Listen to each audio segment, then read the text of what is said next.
चलिए दोस्तों, स्वागत है आप सभी का वर्ल्ड अफेयर चैनल पर। स्टार्ट करते हैं अपने आज के करंट अफेयर डेली बेसिस पर। यहाँ पर आप पढ़ सकते हैं quick point, organisers, president day, MCQ day, news of the day and PYQs. आप मेरा टेलीग्राम चैनल ज्वाइन कर सकते हैं, अमन सर वाइफ स्टडी, थोड़ा आपको पीडीएफ और लिंक मिल सके, सो आप जो है 6 AM पर रेगुलर वीडियोस को देख सकें। और ये स्कॉलरशिप टेस्ट है, इसे आप ज़रूर जो है नोटिफाई कर लें। अभी लिंक आपको कमेंट बॉक्स पे दे रखा है, लाइव अमन कोड यूज़ करना है और इतनी सारी अपॉर्चुनिटीज़ को ग्रैब करने के लिए आपको इसे नोटिफाई अभी कर लेना चाहिए। फ्री ऑफ कॉस्ट ये स्कॉलरशिप मिलेगी एग्ज़ाम होने पर। चलिए देखिए, पहले आज के दिन की बात करते हैं। आज है 14 Feb, तो आप सभी जानते हैं वैलेंटाइन डे आज के दिन ऑब्जर्व किया था, लेकिन it's exactly Saint Valentine Day. देखिए, कहा जाता है कि एक कैथोलिक प्रीस्ट थे 3rd सेंचुरी BC के अराउंड रोम में, जिन्होंने अपोज किया था एक किंग के रूल को। किंग का रूल क्या था? किंग जो है क्लोडियस थे, जिनके द्वारा एक रूल बनाया गया था कि सोल्जर जो है किसी से भी मैरी नहीं करेंगे, तो उनकी जो है स्ट्रेंथ बनी रहे और वो बहुत ज़्यादा भावुक होके जो है अपनी रिस्पॉन्सिबिलिटी से पीछे ना हटे, क्योंकि फैमिली होती है तो भावुक हो सकते हैं, है ना। तो ऐसा कुछ रूल बनाया गया था और इसी को अपोज किया था सेंट वैलेंटाइन के द्वारा। तो इसीलिए जो है 14 Feb को जो है सेंट वैलेंटाइन डे ऑब्जर्व किया जाता है। पहले क्वेश्चन की शुरुआत करते हैं। देखिए, कौन सी स्पेशल स्कीम है जो कि लॉन्च की गई है वेलफेयर मेजर के लिए? किनके? Marginalise people. मार्जिनल पीपल में भी जो है 2 पर्टिकुलर सेक्टर हैं। तो आंसर क्या है इस क्वेश्चन का? स्कीम का नाम है स्माइल। स्माइल स्कीम को जो है लॉन्च किया गया। अब कौन से 2 मार्जिनलाइज सेक्टर हैं? तो पहला ट्रांसजेंडर कम्युनिटी है और दूसरा जो है जो कि इंगेज है एक्ट ऑफ बेगिंग में। तो इम्पोर्टेंट है। तो social justice and empowerment minister जो है डॉक्टर वीरेंद्र कुमार जी, उनके द्वारा ये जो है लॉन्च किया गया, सो डैट कि इन 2 मार्जिनलाइज सेक्टर में सेल्फ कॉन्फिडेंस आ सके और जो है सेंस ऑफ सिक्योरिटी जो है उनके अंदर आ सके। एक स्पेसिफिक कह सकते हैं कि स्कीम्स के नाम भी पता होने चाहिए। तो सब स्कीम है central sector scheme for comprehensive rehabilitation for welfare of transgender person, पहला, और दूसरा central sector scheme for comprehensive rehabilitation of person engage in act of begging, ये है।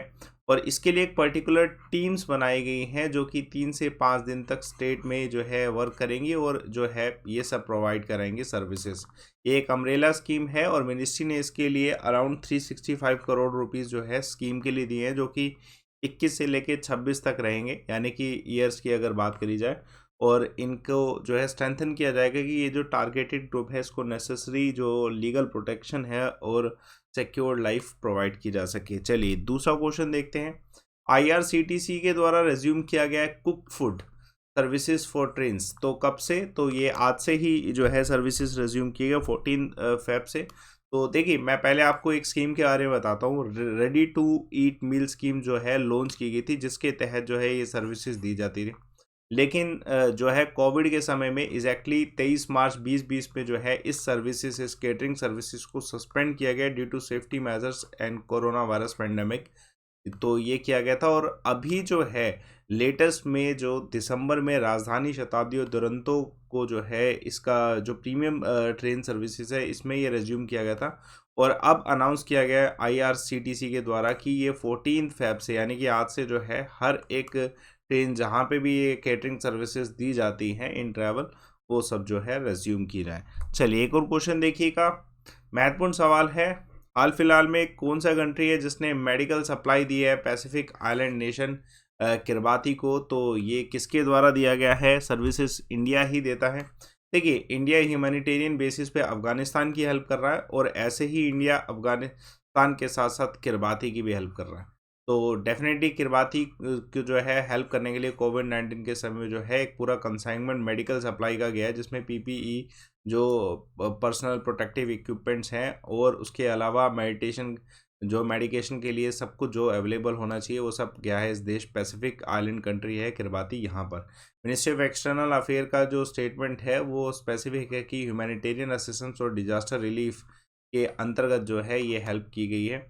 तो रिलीफ मटेरियल जो सेंड किया गया उसमें एग्जैक्टली जो है पहला है पल्स ऑक्सीमीटर मेडिकल सप्लाईज में, स्वैप विद VTM और स्पेसिमेन बैग ऑफ स्वैप्स, ये सब जो है सर्जिकल मास्क एंड ग्लव्स, ये सब जो है जो प्रोवाइड किया गया।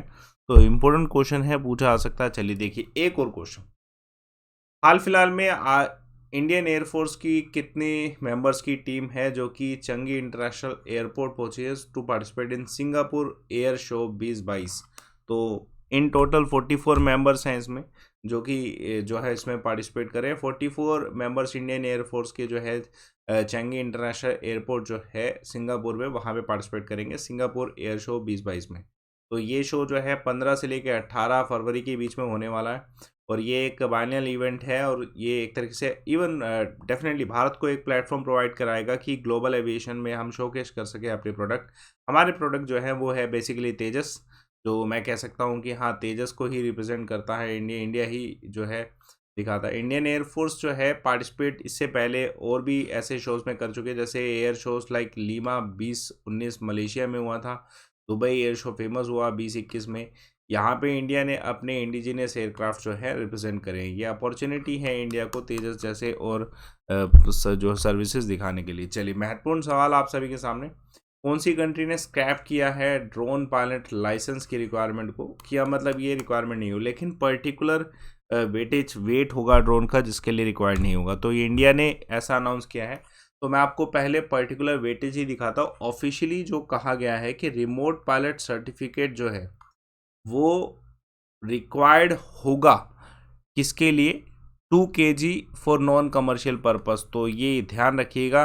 तो इम्पोर्टेंट है कि ये सर्टिफिकेट किसके लिए रहेगा या किसके लिए नहीं रहेगा, ठीक है, एक कंडीशन अप्लाई होती है। चलिए पहले हम यही देख लेते हैं कि कौन ये सर्टिफिकेट प्रोवाइड कराता है। तो रिमोट पायलट सर्टिफिकेट होता है जो कि इशू किया जाता है DGCA के द्वारा अप्रूव किया जाता है, जो कि ड्रोन स्कूल में अवेलेबल होगा। ये एक सिंगल विंडो होती है डिजिटल स्काई प्लेटफॉर्म के नाम से, जहाँ से ये अप्रूव किया जाता है। तो यहाँ पर जो अभी फ़िलहाल के लिए जो लाइसेंस फ्री किया गया वो किसके लिए किया गया? Know remote pilot certificate shall be required for 2 kg, अगर नॉन कमर्शियल हो तो इसके लिए नहीं चाहिए, बाकी सभी के लिए अभी के लिए चाहिए। देखिए उसके अलावा आपको मैंने ये भी बताया था इससे पहले कि हमने भारत ने अगस्त 2021 में जो है लिबरलाइज ड्रोन पॉलिसीज जो है रूल्स को अप्लाई किया था, जिसके तहत भारत में जो है इंडिया में इंडिजीनियसली ड्रोन्स को प्रोडक्शन में हेल्प हो सके, और चाइना का जो भी ड्रोन आ रहा है उस सभी को जो है रोका जा सके। जैसे चाइना का SZ DJI टेक्नोलॉजी जो है उसको रोकने की पूरी कोशिश है कि हमारे भारत की जो इंडिजिनस मार्केट है उसको खराब ना करें।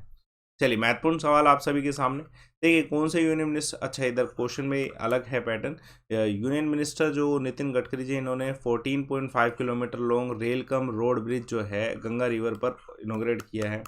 ये कौन सी स्टेट में है? तो आंसर इस क्वेश्चन का Bihar. Let's see the full detail.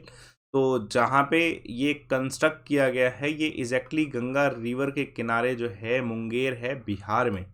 Video conferencing के थ्रू इन्होंने इसे लॉन्च किया है। 14.5 किलोमीटर का ये long rail cum road bridge है जो कि इनके द्वारा, ठीक है, इनोग्रेट किया है union minister of road transport and highway Nitin Gadkari ji के द्वारा।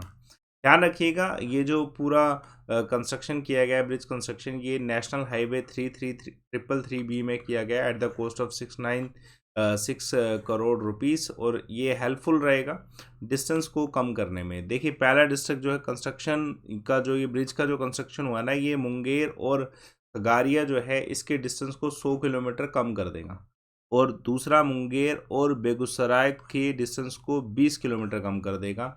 एग्जैक्टली कहें तो ट्रैवल टाइम एक जगह 3 घंटे कम होने वाला और एक जगह 45 कम होने वाला।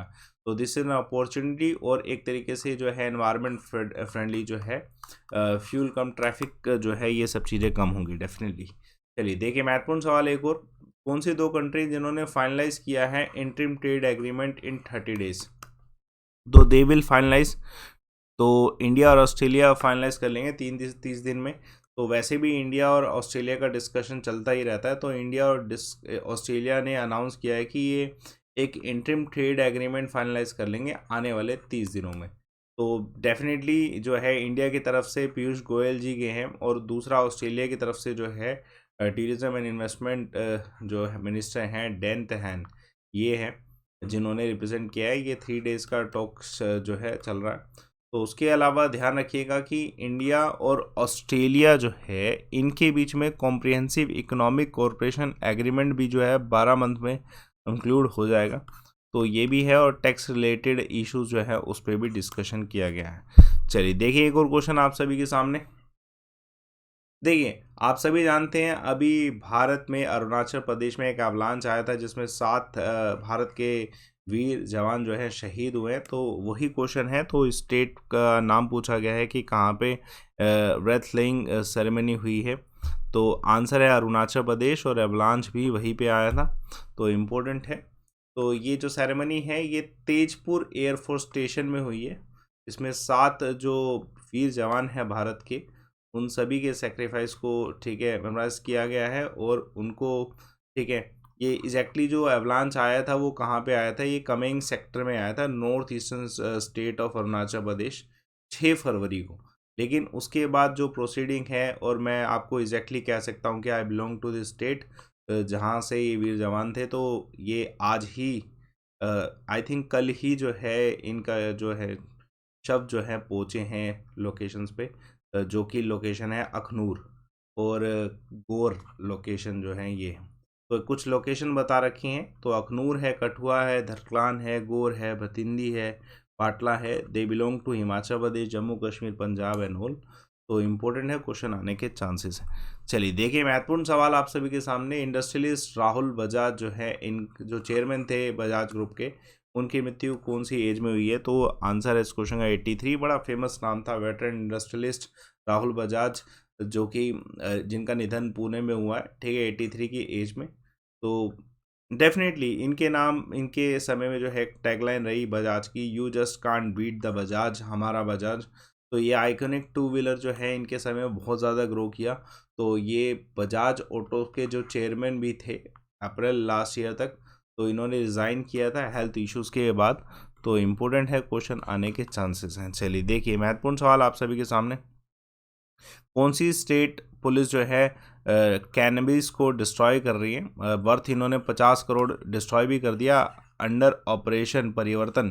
तो ये कौन सी स्टेट के द्वारा? आंध्र प्रदेश के द्वारा। देखिए, जो ऑपरेशन परिवर्तन है वो कैनबिस जितना भी है, देखिए ड्रग मैसेंस को ख़त्म करने के लिए, ड्रग का ये जो इशू है उसको ख़त्म करने के लिए ये बहुत बेहतरीन इशू है, जिसमें जो आंध्र प्रदेश की जो पुलिस है उन्होंने ये स्टार्ट किया ऑपरेशन परिवर्तन।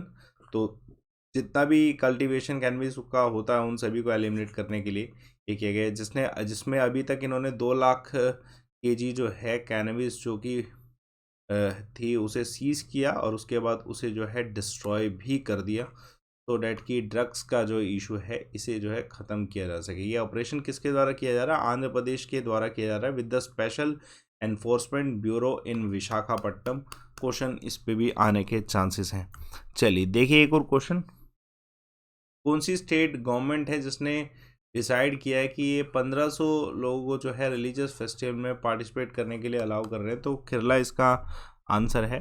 तो अभी फ़िलहाल में जो है केरला में बहुत सारे फेस्टिवल होने वाले हैं, तो उसमें से एक फेस्टिवल होगा पोंगाला, ठीक है, अतुकाल पोंगाला, जो कि world largest all women religious congregation होता है, जो कि 17 फरवरी को होने वाला है। तो इसके लिए ही जो है स्टेट ने अलाउ किया है, डिसाइड किया है कि कोविड-19 के मेजर्स को जो है ध्यान रखते हुए भी जो है इसके लिए अलाउ करना चाहिए। ऐसे बहुत सारे फेस्टिवल जो है उनके लिए अब स्ट्रिक्टली जो पहले बंद किया गया था अब उनको अलाउ कर दिया गया। तो हमें बस इतना याद रखना है कि अतुकल पोंगाला जो है किस स्टेट से संबंधित है। चलिए आज के क्विक पॉइंट देखते हैं। रिसेंटली साइंटिस्ट के द्वारा एक न्यू रिकॉर्ड क्रिएट किया गया है, 11 megawatt energy in how many seconds from nuclear fusion? तो 5 सेकेंड में। तो इम्पोर्टेंट है, रिसेंटली कौन से फुटबॉलर जो हैं जिन्होंने पोस्ट किया है एक वीडियो हिजब कंट्रोवर्सी पे? तो पॉल पोग्बा, नाम याद रखिएगा, ठीक है। बीएसएफ ने सीज किया है पाकिस्तान फिशिंग बोट्स गुजरात में, कितनी? तो 11। तो देखिए, मैंने कल आपसे एक सवाल पूछा था, सुंदरई जो है स्पीसीज है ट्रीज़ की, कहाँ पे पाई जाती है? तो शेफाली वर्मा के द्वारा बिल्कुल परफेक्ट आंसर है इस क्वेश्चन का मैनग्रोव्स सुंदरबन, डेफिनेटली। और आज का सवाल, most of the population of Sri Lanka belongs to which of the following religion? Comment box पे ज़रूर बताइएगा डिटेल तरीके से, और मेरा टेलीग्राम चैनल ज्वाइन करिएगा अमन सर वाईफाई स्टडी, जिससे आप मुझसे कनेक्ट हो सकें। और ये रिपोर्ट एंड विन का ऑप्शन अवेलेबल है। दोस्तों ध्यान रखिएगा कि आपको लाइव अमन कोड यूज़ करके जो है कोर्सेज को ज्वाइन कर लेना चाहिए। अभी अपॉर्चुनिटी है, नए बैचेस आए हैं आज, और लाइव अमन कोड आपको डिस्काउंट प्रोवाइड कराएगा। और साथ के साथ किसी भी एग्ज़ाम में, आप किसी भी एग्ज़ाम में जुड़े, आज कोड पे डिस्काउंट्स के साथ साथ आपको नए बैचेस भी मिल रहे हैं। तो लाइव अमन कोड यूज़ करने के लिए आप या तो सीधा डायरेक्ट अनअकैडमी पे कोड यूज़ कर लें, डायरेक्ट यूज़ करें तब भी चलेगा, क्योंकि आपके एग्ज़ाम्स किसी भी हों आपको डिस्काउंट मिलेगा लाइव अमन से। और दूसरा जो है लिंक मैंने कमेंट बॉक्स पे सब्सक्रिप्शन लिंक के नाम से दिया हुआ है, उसे भी आप यूटिलाइज़ कर सकते हैं डायरेक्ट। चलिए सेशन को लाइक करिए, शेयर करिए, चैनल को सब्सक्राइब करिए। Thanks a lot for watching.